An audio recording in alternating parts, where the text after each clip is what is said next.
भारत के टेलीकॉम और internet sector में अरबपति अमेरिकी कारोबारी एलन मस्क की स्टारलिंक आ सकती है, जो दुनिया भर में सबसे ज्यादा आबादी वाले मुल्क में इंटरनेट यूजर्स के लिए गेम चेंजर साबित होगी।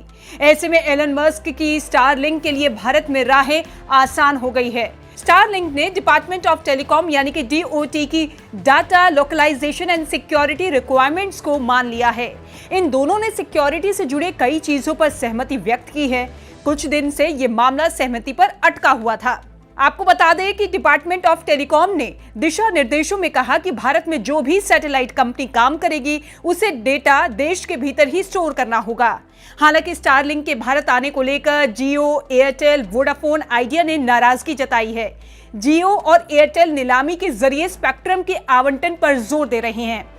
इनका मानना है कि नीलामी के जरिए पुराने ऑपरेटर्स को भी समान अवसर उपलब्ध होना चाहिए, जो स्पेक्ट्रम खरीदते हैं और टेलीकॉम टावर जैसे बुनियादी ढांचे स्थापित करते हैं। हालांकि इस पर स्टारलिंक का कहना है कि उनकी सर्विस टेलीकॉम कंपनियों से बिल्कुल अलग है। केंद्रीय टेलीकॉम मंत्री ज्योतिरादित्य सिंधिया ने कहा कि एलन मस्क के स्वामित्व वाली स्टारलिंक ने सेटकॉम लाइसेंस के लिए अभी तक सुरक्षा मानदंडों को पूरा नहीं किया है। उन्होंने कहा कि स्टारलिंक को संचार सेवाओं के लिए लाइसेंस तभी जारी किया जाएगा जब कंपनी भारत में सेवाओं के लिए सभी नियमों को पूरा करेगी। सिंधिया ने यह भी कहा कि स्टारलिंक को लाइसेंस हासिल करने के लिए सभी नियमों का पालन करना होगा। आपको इसे सुरक्षा के नजरिए से भी देखना होगा। वो ऐसा करने की प्रक्रिया में है। एक बार सभी चीजें पूरी हो जाने पर उन्हें लाइसेंस मिल जाएगा। सिंधिया ने कहा कि स्टारलिंक को लाइसेंस हासिल करने के लिए सभी नियमों का पालन करना होगा। आपको इसे सुरक्षा के नजरिए से भी देखना होगा। वो ऐसा करने की प्रक्रिया में है। एक बार सभी चीजें पूरी हो जाने पर उन्हें लाइसेंस मिल जाएगा। साथ ही कहा कि सैटेलाइट ब्रॉडबैंड के लिए स्पेक्ट्रम आवंटित किया जाएगा, न कि नीलामी के लिए।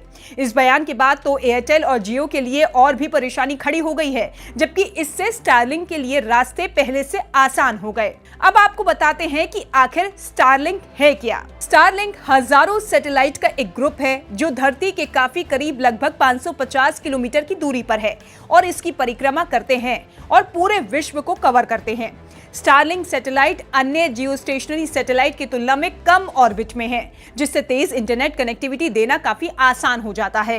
कैसे स्टारलिंक सर्विस कर पाएंगे एक्सेस? स्टारलिंक सर्विस एक्सेस करने के लिए एक स्पेशल किट खरीदनी होगी। इसमें सैटेलाइट डिश, वाईफाई राउटर, सभी तरह की केबल मौजूद रहती है।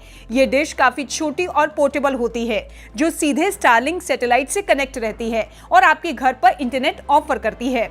इसे सिग्नल रिसीव करने के लिए घर की छत पर सेटअप करना होता है और फिर सीधे सैटेलाइट से सिग्नल भेजा जाता है, जो वाईफाई के जरिए इंटरनेट ऑफर करता है। कैसी रहेगी स्पीड और डेटा?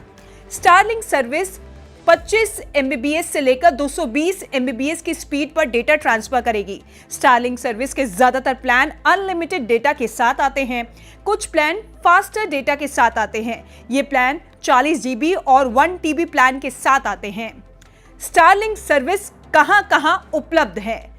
स्टारलिंक सर्विस कई देशों जैसे America, Canada, UK, Germany, New Zealand और फ्रांस में मौजूद है।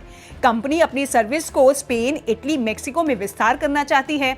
लैटिन अमेरिका का देश चिली ने सबसे पहले स्टारलिंक सैटेलाइट इंटरनेट को एक्सेस किया था। कोई भी कर पाएगा इंस्टॉल। सैटेलाइट सर्विस के इस्तेमाल के लिए प्रोफेशनल इंस्टॉलेशन की जरूरत बिल्कुल नहीं होगी। यूजर्स इसे ऑनलाइन खरीदने के बाद खुद ही इंस्टॉल कर पाएंगे। इसका प्रोसेस बेहद सिंपल है। रिपोर्ट की माने तो स्टारलिंक सर्विस के इक्विपमेंट फीस और मंथली चार्ज लोकल ब्रॉडबैंड के मुकाबले में काफी ज्यादा होंगे। सस्ता नहीं है Starlink.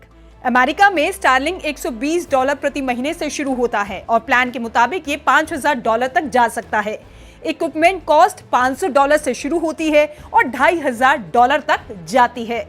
Bureau report, state mirror, Hindi.